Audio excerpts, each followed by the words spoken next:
आई म्हणजे जीवनामध्ये किती महत्वाची असते ऐका. या जगामध्ये सगळं काही पाहायला मिळेल, पण आई सारखी मूर्ती या जगात दुसरी कोणतीच. आई तुझ्या मूर्तीवाणी या जगात मूर्ती नाही. अनमोल जन्म दिला गाई तुझे उपकार भेटणार नाही. अनमोल जन्म दिला गाई तुझे उपकार भेटणार नाही. अनमोल जन्म दिला गाई तुझे उपकार भेटणार नाही. अनमोल जन्म दिला गाई तुझे उपकार भेटणार नाही. तुझ्या मूर्तीवाणी जगात मूर्ती नाही. तुझ्या मूर्तीवाणी या जगात मूर्ती नाही.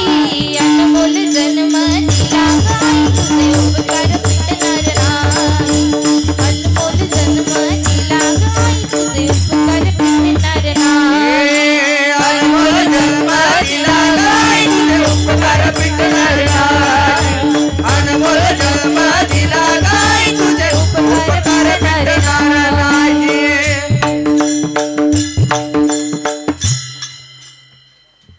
जन्म देऊन आईनं सगळ्यात मोठा उपकार आपल्यावरती केलेला आहे. ठीच आपल्या पायाला लागते, पण पाणी मात्र आपल्या डोळ्यात न येता त्या आईच्या डोळ्यात येत असतं. जन्म दिला आईने मला, उपकार हा मोठा झाला. जन्म दिला आईने मला, उपकार हा मोठा झाला. हे जन्म दिला आईने मला, उपकार हा मोठा झाला. जन्म दिला आईने मला, उपकार हा मोठा झाला. केला हातांचा पाळणा, केला नेत्राचा दिवा. केला हाताचा पाळणा, केला नेत्राचा दिवा. ठेच लागे जडी पायाला, अश्रू येई तिचा डोळ्याला. जन्म दिला आईने मला, उपकार हा मोठा झाला. जन्म दिला आईने मला, उपकार हा मोठा झाला. जन्म दिला आईने मला, उपकार हा मोठा झाला. जन्म दिला आईने मला, उपकार हा मोठा झाला.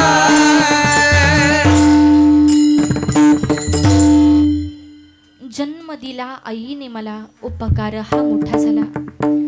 लेकरांना जन्म देऊन आई सगळ्यात मोठा उपकार त्या लेकरांवरती करत असते. पण हे मात्र आम्हाला कधी कळतं? ज्या दिवशी जीवनातले मातापिता निघून जातात, ज्या दिवशी जीवनातले आई बाप निघून जातात, त्या दिवशी आम्हाला मात्र त्या आई बापाची किंमत कळते. जसं एखाद्या आंधळ्याला जर डोळ्याची किंमत विचारली तर त्या आंधळ्याला डोळ्याची किंमत सांगता येते. एखाद्या लंगड्याला जर पायाची किंमत विचारली तर त्या लंगड्याला पायाची किंमत सांगता येते. तसं ज्याच्याकडे आई आहे त्याला आईची किंमत विचारा, त्याला आईची किंमत सांगता येणार नाही. ज्याच्याकडे बाप आहे त्याला बापाची किंमत कळणार नाही. आई बापाची किंमत तर त्यांना विचारा ज्यांची आई बापच नाही. ज्याची आई गेली आहे ना त्याला आईची किंमत विचारा. ज्याचा बाप गेलाय त्याला बापाची किंमत विचारा. आज बापाची किंमत मला नक्की सांगता येईल. अहो, जीवनामध्ये आई किती महत्वाची आहे.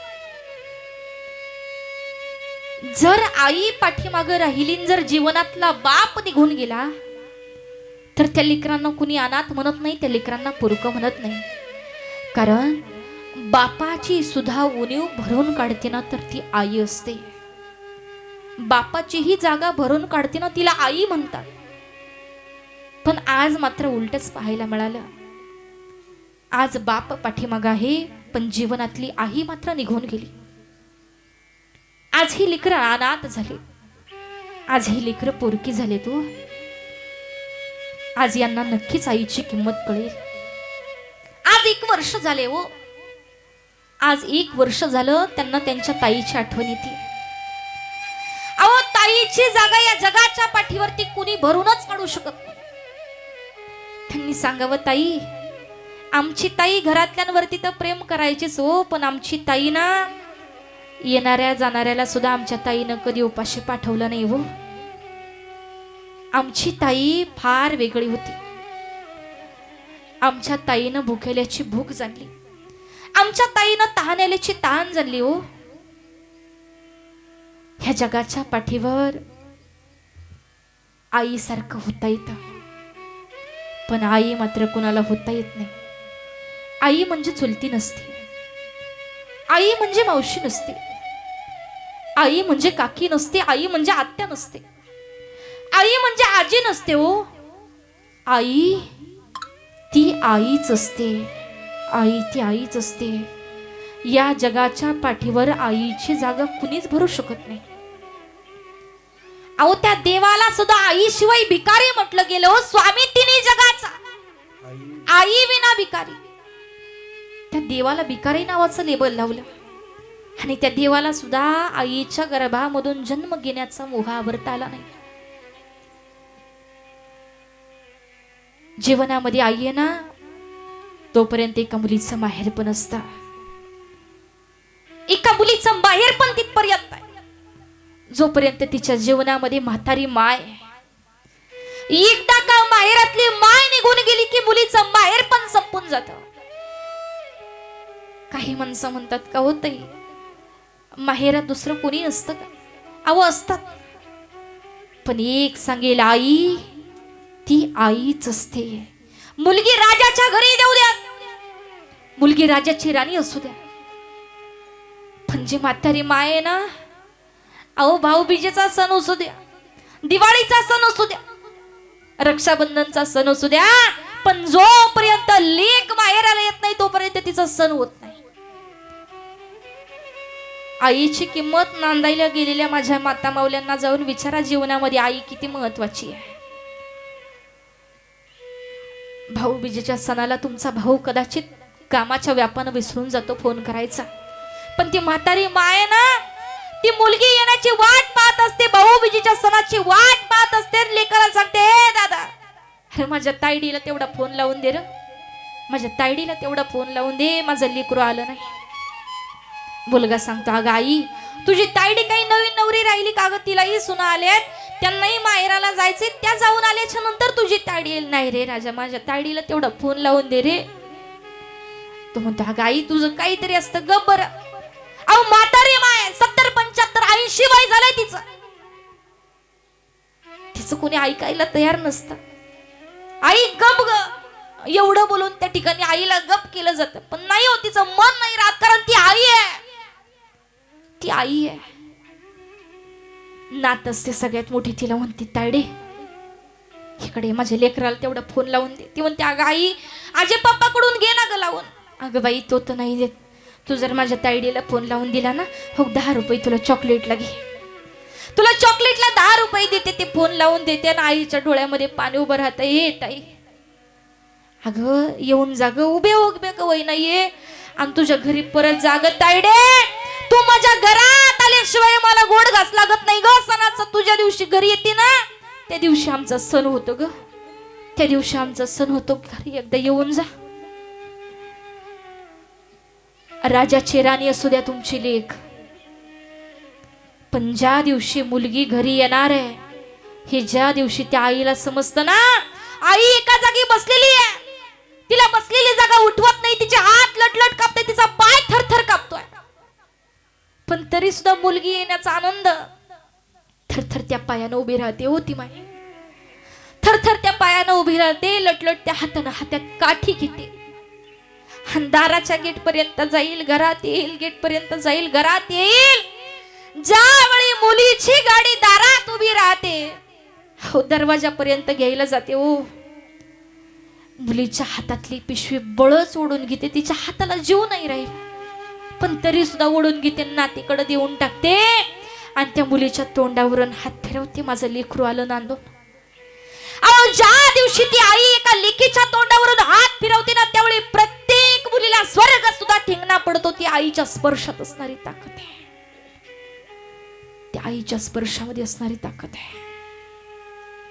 पण हे कळतं कधी? जीवनातली आई गेल्यावर, जीवनातली माय गेल्यावर. अहो आईच्या पलीकडचं एक नातं आहे, हो आजीचं नातीचं.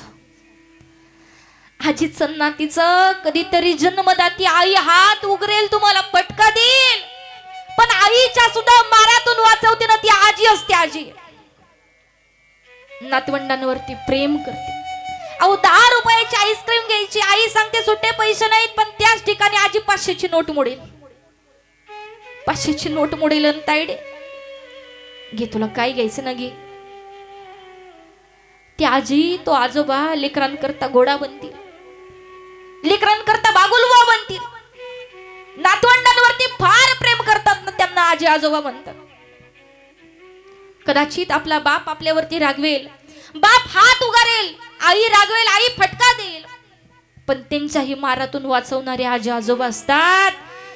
जीवनामध्ये लहानपण जर कुणामुळे कळत असेल तर ते आजी आजोबा असतात. आणि ज्याच्या जीवनामध्ये ज्याचं लहानपण आजी आजोबा बरोबर गेलं ना, ते फार भाग्यवान व्यक्ती, ती लेकरं फार भाग्यवान आहेत, कारण त्यांच्या जीवनामध्ये आजी आजोबा आहेत. आज या लहान लहान लेकरांची आजी गेली, 1 वर्ष झालंय, हो 1 वर्ष झालंय त्यांच्या ताईला शोधताय, 1 वर्ष झालंय त्यांच्या आजीला शोधताय. आमची आजी, आमची ताई इथं वसायची, आमच्या आईनं ना, आमच्या आजीनं ना आम्हाला इथं खेळवलं. आमची आजी आजारी पडलो तर आमच्या आजीनं स्वतःच्या हातानं आमच्या मुखात ते 2 घास घातले, पण तीच ताई आज या जगात नाही. आज आजी आणि आई याच्या पलीकडचं एक नातं आहे, ती म्हणजे नवरा बायकोचं. मी तर या मताची आहे, बाई माणूस पाठीमागं राहावं, पुरुष पहिल्यांदा जावा. एका म्हाताऱ्या स्त्रीचं जगणं कसंही होतं महाराज, पण एका म्हाताऱ्या पुरुषाचं जगणं म्हणजे दारात बांधलेल्या कुत्र्यासारखं होतं. पुरुष पाठीमागं राहू नये, जीवनातली बायको पाठीमागं राहावीन, पुरुषानं आधी जावं. कारण ज्याच्या जीवनातली बायको गेली ना, कदाचित त्यांना कळेल बायकोची किंमत काय असते. अहो पहाडासारखा असतो तो पुरुष, पहाडासारखा असतो तो गडी, ज्यानं गावामध्ये कधी कुणाचा शब्द ऐकून घेतला नाही. पण त्या जीवनातली बायकोच गेली ना, त्यावेळी मात्र देईल तेव्हा खावं लागतं आणि म्हणेल तिथं बसावं लागतं. बायको जीवनामध्ये पाहिजे, जीवनामध्ये बायको फार महत्वाची आहे. पण हे कळतं कधी? जीवनातली बायको निघून गेल्यावर. कधीतरी बायकोला समजून घ्या रे, कधीतरी बायकोला समजून घ्या. आज आम्ही बहिणीला समजून घेतलं, आज आम्ही आईला समजून घेतलं, आज आम्ही आमच्या लेकीला समजून घेतलं, पण बायकोला कधीतरी समजून घेण्याचा प्रयत्न करा. स्वतःचं घर दार, आई बाप, स्वतःचं गाव, स्वतःचं आडनाव सगळं सोडते तुमच्याकरता आणि तुमच्या घरी येऊन राहते. कधीतरी त्या बायकोचं मन जाणून घ्या. म्हातारपणामध्ये बायकोची साथ ही फार महत्वाची असते. म्हातारपणामध्ये बायकोची साथ किती महत्वाची असते ऐका. आईच्या पाठीमाग आग्रहानं 2 घास बळत जेवायला घालणारी ती बायको आहे. तुम्ही जेवायला बसलात, तुमची आई ताटात अर्धी चपाती जास्त वाढेल, अरे राजा खा. आणि बायकोच्या पाठीमाग, आईच्या पाठीमाग बायको आग्रहानं जेवायला घालते. बाबा तुमचं वय भरपूर झालंय, म्हातारे तुम्ही, पण जीवनात जर बायको नसेल, तुमची कंबर दुखू लागली आहे, कंबर दुखतीये, तुम्ही तुमच्या मुलीला सांगू शकत नाही, तुम्ही तुमच्या सुनेला सांगू शकत नाही. पण त्याच ठिकाणी जर बायको असेल ना, बायकोला आपण हक्कानं सांगत असतो. आणि बायको ही न लाजता, न संकोच करता तुमच्या कमरेला बाम लावून देते हो. बायकोची जागा या जगाच्या पाठीवर कोणतीच व्यक्ती घेऊ शकत नाही. जीवनामध्ये बायको ही फार महत्वाची आहे. कधीतरी जीवनामध्ये असणाऱ्या व्यक्तींचं महत्व जाणून घ्या. आपल्याकडे एक प्रथा झाली बाबा, लोक जीवनातल्या व्यक्ती गेल्यानंतर 1 मिनिटाचा स्टेटस टाकतात, व्हॉट्सअपला स्टोरी टाकतात, फेसबुकला, इन्स्टाला, आणि खाली कॅप्शनला टाकतात आय मिस यू. जीवनातली व्यक्ती गेल्यानंतर त्यांच्या फोटोला कॅप्शनला टाकतात आय मिस यू. जीवनातली व्यक्तीच निघून गेली आणि तुमचा स्टेटस पाहण्याकरता ती जीवनातून गेलेली व्यक्ती येणार नाही, ती तुमचा स्टेटस पाहणार नाही. अहो, जीवनातली व्यक्ती गेल्यानंतर आय मिस यू म्हणण्यापेक्षा जीवनात व्यक्ती आहेत तोपर्यंत त्यांना आय विथ यू म्हणायला शिका. आम्ही आहोत तुमच्याकरता. नक्कीच ती व्यक्ती जास्त दिवस जगल्याशिवाय राहणार नाही. नाही आळंदी पंढरीची वारी करता आली तरी चालेल, नाही कपाळाला अष्टगंध बुक्का लावता आलं तरी चालेल, नाही देवाची देवपूजा केली तरी चालेल. मग नेमकं काय करायचं? घराच्या ओट्यावरती बसणार आमचा म्हातारा बाप तो आम्हाला विठ्ठला समान असला पाहिजे. घरात एखाद्या कोपऱ्याला बसणारी आमची म्हातारी माऊली ती आम्हाला रखुमाई समान असली पाहिजे. आणि ज्या दिवशी हे घडेल ना त्या दिवशी समजून जा आज आपल्याकडून खूप मोठा परमार्थ घडतोय. ऐका, घरामध्ये असणारी सासू तिला आई समजा, सासऱ्याला बाप समजा. इन्स्टाला एका मुलीने एक पोस्ट टाकली होती. आवाज कमी झालाय. इन्स्टाला एका मुलीनं पोस्ट टाकली होती की आई बापाला सांभाळण्याची जबाबदारी जर मुलींकडे दिली असती तर कदाचित महाराष्ट्रातले वृद्धाश्रम बंद पडले असते. आई बापाला सांभाळण्याची जबाबदारी जर मुलींकडे दिली असती तर कदाचित महाराष्ट्रातले वृद्धाश्रम बंद पडले असते. आणि त्याला एक प्रत्युत्तर मिळालं होतं की ताई, जर महाराष्ट्रातली वृद्धाश्रम आई बापाला सांभाळण्याची जबाबदारी जर मुलींकडे दिल्यानंतर महाराष्ट्रातले वृद्धाश्रम बंद पडतील तर ताई ऐक ना, प्रत्येक मुलीनं घरामध्ये नांदत असताना जर सासू सासऱ्यांनाच आई बाप म्हणून जर सांभाळलं तर महाराष्ट्रातले नाही भारतातले वृद्धाश्रम बंद पडल्याशिवाय राहणार नाही. भारतातले वृद्धाश्रम नक्कीच बंद पडतील. म्हणून तेही कोणाचे तरी आई बाप आहेत, जीवनामध्ये व्यक्ती आहेत, त्यांना जपा, त्यांना सांभाळा. ते गेल्यानंतर त्यांच्या 10व्याला 13व्याला वर्षश्राद्धाला लाडूचं, बुंदीचं, गुलाबजामचं जरी जेवण घातलं तरी गेलेले व्यक्ती परत येणार नाहीत. पितृपक्षामध्ये, पितृपंधरावड्यामध्ये एक काय 1000 कावळे जेवायला घातले तरी गेलेल्या व्यक्ती परत मिळणार नाहीत. म्हणून जीवनामध्ये आईबाप आहेत तोपर्यंत त्या आईबापाचं महत्त्व जाणून घ्या.